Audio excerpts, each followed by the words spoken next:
Hey everybody, how y'all doing? This is Big Daddy, and this is Big Daddy's Daily Devo. This is Thursday, the 19th of June, and I'm in my office this morning and getting ready to start my day, and I wanted to share with you, kind of a personal story. My father passed away a year ago, April, and if there was anybody in the world, in my world, that has taught me how to pass away, how to die, um, the right way, in a noble fashion, in a godly way, with great strength. It was my father. Even though he was utterly weak, he had Lou Gehrig's disease, and his body was wasting away, and he was on his deathbed for the last year of his life.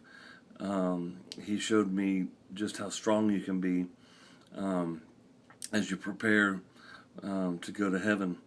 One of my listeners is in Arkansas, and I don't even know her. Sheila, Margie gave me your name and told me that your father passed away, and it reminded me of one of the verses that I love. It's in 2 Corinthians, and it says, "For it talks about how we long, our spiritual self, the Holy Spirit inside, longs to be clothed with our heavenly dwelling."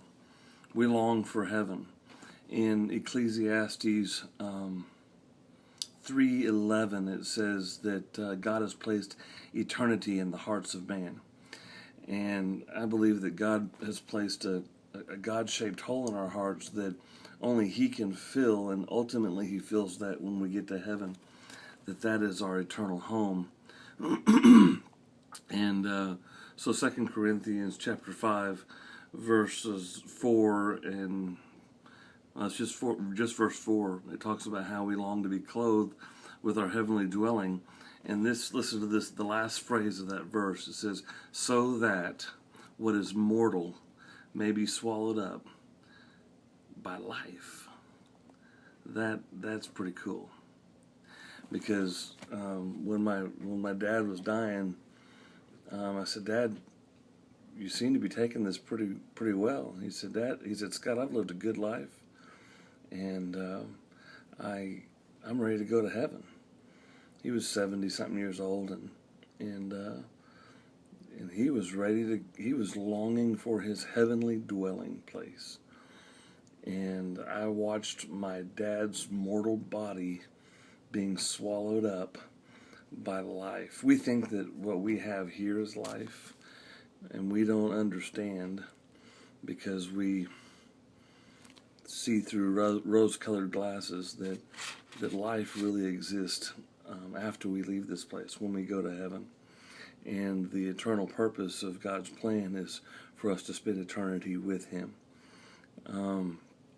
I have so many clients that sit in my office that struggle because their loved ones, they're grieving, they're mourning, and they're in great bereavement because they can't get over the loss of a loved one.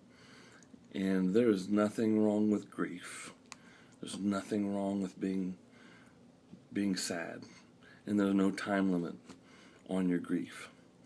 But just remember this, that when our loved ones pass and they have lived a life and they've served God with their lives, we can really have joy in our hearts. It's hard for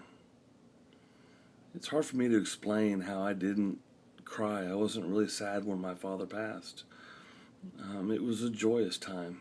He was no longer in pain, and I knew where he was. By faith, I know where he is, and I know that he's living, he's telling his silly little jokes in heaven that are corny and cheesy, and he's having a great time. And so I'm able to rejoice and be glad that my dad is not here with me anymore, because he's finally reached his eternal dwelling place. So when you're grieving and when you're sad in life, go ahead and grieve, but turn to the Lord and trust in Him that He's taking care of you. God bless.